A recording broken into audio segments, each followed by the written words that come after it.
আমার বাবা আব্দুল হক সর্দার। আমার এই জায়গায় আমার পৈতৃক স্থান। আমরা এই জায়গায় অনেক বছর ছোটোকাল থেকে এইখানে বড় হয়েছি। তো 2018 সালে আমাদের তার 2 বছর আগে থেকে আমাদের অনেক নির্যাতন চালাইছে, কিন্তু 2018 সালে শেষ আমাদের আইজি একেএম শহীদুল হকের ক্ষমতায় থাকাকালীন শেষ তার ভাতিজা আমাদের এখানে বাড়ি থেকে উঠাইয়া দিছে। অনেক অন্যায় করছে, অনেক অত্যাচার করছে, সব সহ্য করে এখানে ছিলাম। কিন্তু লাস্ট আমাদের বাসায় যা ছিল, আমাদের টাকা পয়সা গয়নাগাটি বাড়ি ঘরে যা ছিল সব লুটপাট করে নিয়ে গেছে। আবার আমাদের বাড়ি থেকে বের করে দিছে, খালি পায়ে আমাদের বাড়ি থেকে বের করে দিছে। বের করে বাড়িতে জোরপূর্বক বাড়ি দখল করছে। তাছাড়া আমাদের আরও নানাভাবে আমার ভাইকে আমাদেরকে আমার বাবাকে নানাভাবে হয়রানি করছে। আমরা এর সঠিক বিচার চাই। এই যে আমাদের এলাকায় সবাইকে, এলাকার এমন কোনো লোক নাই যাকে তাদের লোক ছাড়া এমন কোনো লোক নাই যাদেরকে তারা নির্যাতন করে নাই। সবাইকে সবার সামনে হামলা করছে। 3বারে হামলা করার পরে এই জায়গায় হাজার হাজার মানুষ, কমসে কম 150-200 লোক সবার সামনে আমাদেরকে বারবার হুমকি দিয়ে গেছে। কিন্তু আমরা কেউ কিছু বলতে পারি না। এলাকার লোক তখন তাদের ক্ষমতা ছিল। 2018 সালে যখন আইজি একেএম শহীদুল হক জানুয়ারি মাসের 31 তারিখে যখন নেমে যাবে ক্ষমতা থেকে, তার 6 দিন আগে 18 সালে জানুয়ারি মাসের 24 তারিখে আমাদের বাড়ি শেষ লুটপাট করে সবকিছু নিয়ে আমাদেরকে বাড়ি থেকে বের করে দিল। এখন আমরা চাই আইজি একেএম শহীদুল হক, যেহেতু আমরা শুনছি সে গ্রেপ্তার হয়েছে, আমরা তার সঠিক বিচার চাই। আর এই যে এত দুর্নীতি করছে, এই দুর্নীতির সঠিক বিচার চাই। শহীদুল হক আইজি সাহেবের বাড়ি বিগত চাকরি জীবনের তার উত্থান পতনের বিষয় আমাদের অনেকেরই অনেক কিছু জানা আছে, আমরা জানি। তো আমার জানা মতে আইজি সাহেব তার ভাই বারাদার যে কর্মকাণ্ড করছে তাতে খারাপ ছাড়া ভালো করে। স্কুলের মধ্যে জয়না স্কুল অ্যান্ড কলেজ করছে, সেখানে জবাবদহ করিয়া জায়গা নিছে। যেমন রিপন সাকিদারের জায়গা, সে আজকেও আমারে বলছে, ভাই আমাদের জায়গা তো অন্তরি দেয় নাই, দলিল করেও দেয় নাই, আমাদের জায়গা নিছে। মন্নান শেখের জায়গা মসজিদ করছে, লালন বলছে আমার আব্বাই মরে গেছে, আমার মসজিদের জায়গা দলিল করে নেয় নাই। বাবুল শেখ, আলী শেখের ছেলে, পাশের জায়গা আর 3 করা জায়গা জোর করিয়া নিছে, অন্তি দলিল করিয়া দেয় না, দলিল করিয়া দেয় না।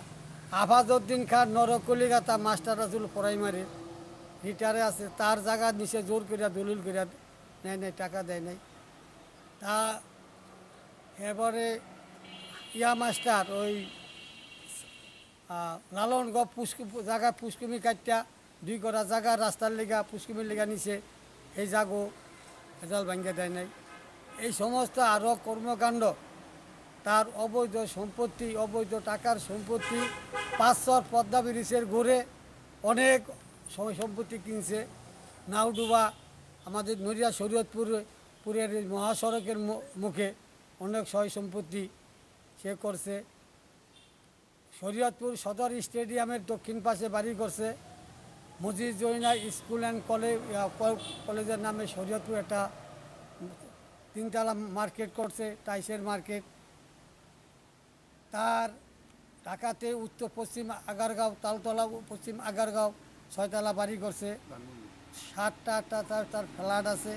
আরও বিভিন্ন জায়গায় নামে বেনামে অনেক সম্পত্তি করছে।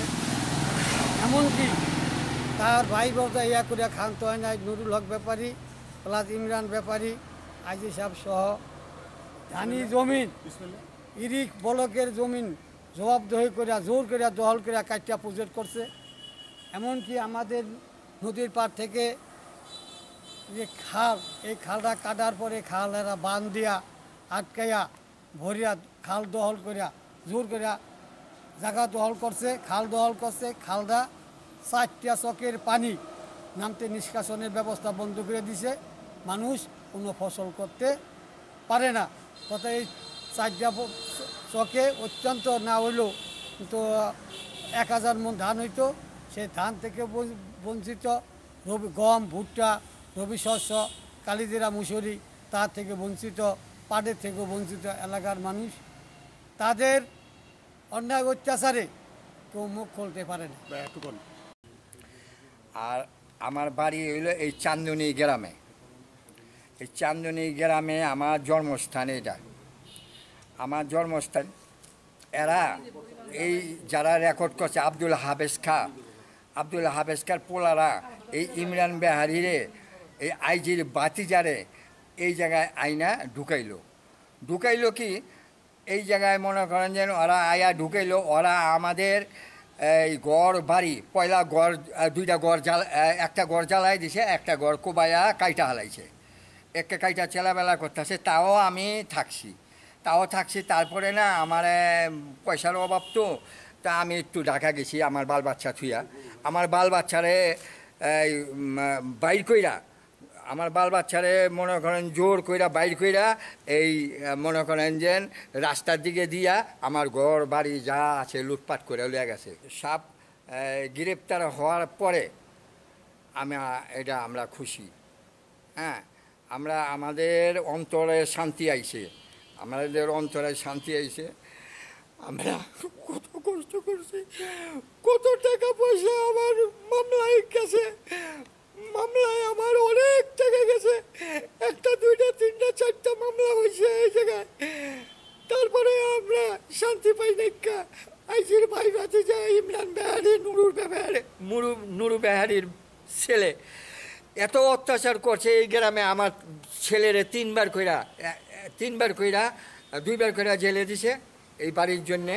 আর আমার ছেলেরে একবার এই একটা মহিলারে দিয়া আমার ছেলেটারে এই নারী নির্যাতন মামলা দিয়া আমার ছেলেটারে ধরা দিল। আমার ছেলেটা হইল আনসার পিডিবিতে চাকরি করে, আনসার পিডিতে অহনো ডিউটিতে আছে, ধরা দিছে। আর বাবা আমরা সরকারের কাছে বিচার চাই।